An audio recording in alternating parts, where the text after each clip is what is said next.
Hey guys, Roger here, and this is the ASUS ZenFone 5, which is available at GearBest, currently priced at $430, and as always, I'll leave a link in the description below.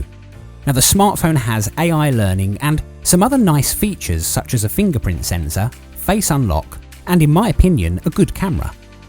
After 2 weeks of heavy use, this is my review of the ZenFone 5.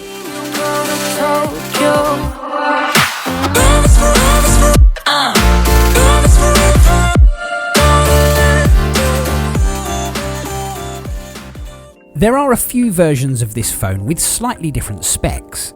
This one has a lower amount of RAM and storage, but it's still managed to really impress me.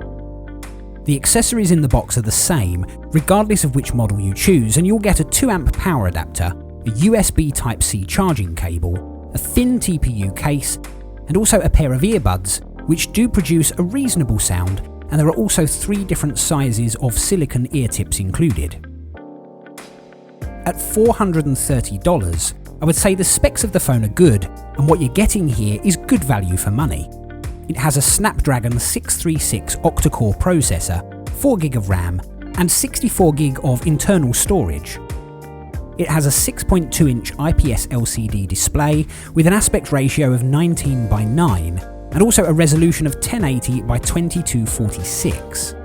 Now that's covered in Corning Gorilla Glass, and yes, it does also have a notch. However, there is an option to hide that notch if you really don't like it.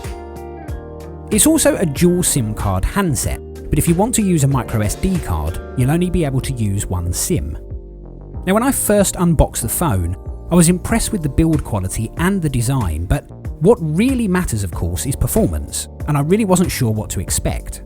For gaming, the handset runs smoothly, and I've been playing PUBG and also some of the classics like Piano Tiles, and not once have the games or the operating system for that matter lagged or crashed. The Adreno 509 GPU has handled everything I've played so far really well, and I really have been pushing it for about 2 weeks. To look at, the screen is nice, perhaps slightly oversaturated, but of course you can easily adjust that in the display settings. Video playback on YouTube especially is smooth. The maximum available resolution is 1080p, but the videos do look clear and crisp. Now it seems that a lot of smartphones look similar to the iPhone X when it comes to design, and that is definitely true of the ZenFone 5 to some extent. It's even the same thickness at 7.7mm, which really is thin.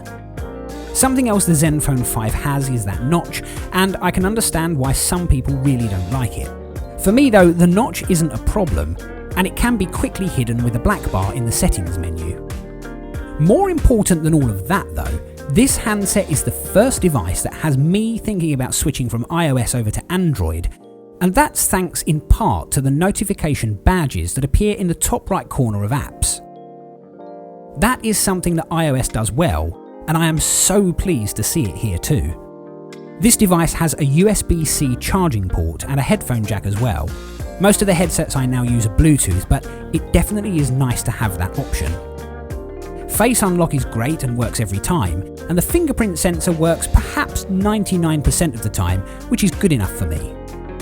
It also has stereo speakers, which a lot of other handsets at this price point simply don't have.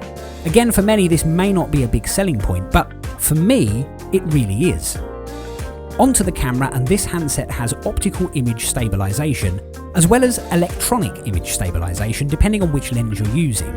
There's a 12-megapixel f1.8 lens, a secondary wide-angle lens, and also a front-facing 8-megapixel f2.0 lens, all of which make use of the AI learning features. The camera is able to detect faces and scenes, and if you want it to, it will automatically adjust the settings for whatever it is you're shooting. There is an auto and also pro mode available, but for the example shots I've kept the camera on auto, and honestly, I don't think the results are bad at all. Clearly the wide-angle lens can capture a wider image, but for the best results you'll want to use the main camera, and with the high dynamic range feature turned on, I'm really happy with these images, especially given the cost of the phone. Video looks good in 4K at 30 frames per second, and you can clearly see the image stabilization at work here, which I think has done a reasonable job most of the time.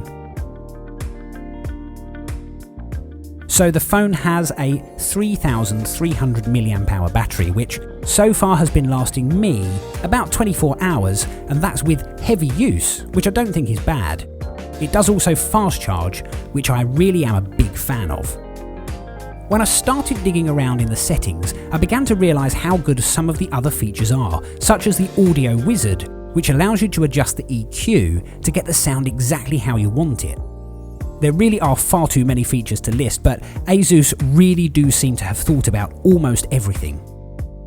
Normally, 2 weeks of use is enough for me to decide whether or not I'm happy with a smartphone, and I can tell you that I absolutely love it. At this price point, the device has good specs, a reasonable camera, and a whole bunch of other features including AI learning, all of which make for a really enjoyable experience. Yes, the phone has a notch, and yes, I like it. If, however, you're not too keen on the notch, I would encourage you to try and look past that, as the phone really is worth considering. If you found the video useful, please let me know by giving the video a thumbs up, and if you haven't already, please do consider subscribing to the channel so that you don't miss my next video.